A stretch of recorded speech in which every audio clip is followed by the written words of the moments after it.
discuss about uterine prolapse. Okay, uterine prolapse occurs when pelvic floor muscles and ligaments could not support the uterus. As a result, the uterus might slip down and protrude out of the vagina. Uterine prolapse most most often affects people who had more vaginal deliveries or multiparous, or people after menopause. Symptoms of uterine prolapse. Mild uterine prolapse is sometimes common after childbirth. It generally doesn't cause any symptoms. Symptoms of moderate to severe uterine prolapse are feeling heaviness in the pelvis, tissue bulge out of the vagina, sometimes bladder doesn't empty when the patient uses restroom, problems of urine leakage, incontinence, trouble having bowel movements,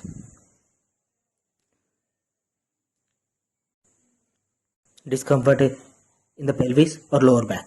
Causes of uterine prolapse are vaginal delivery, age at first delivery.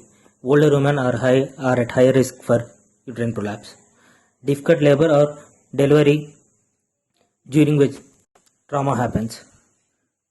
Delivery to a macro baby or overweight or obese patient. Lower estrogen levels after menopause.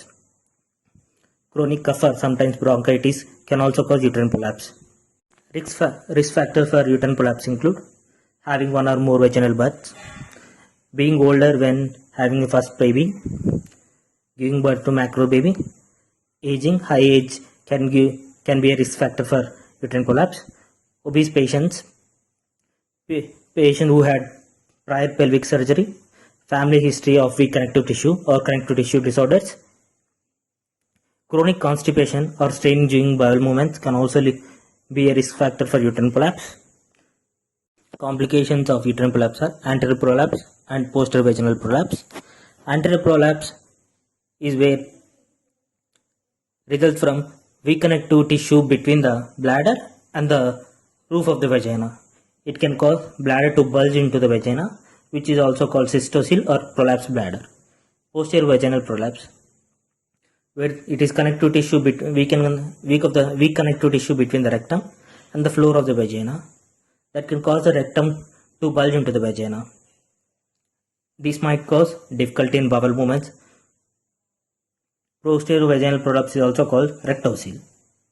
Treatment includes self-care measures, and sometimes surgery is required to repair the uterine prolapse.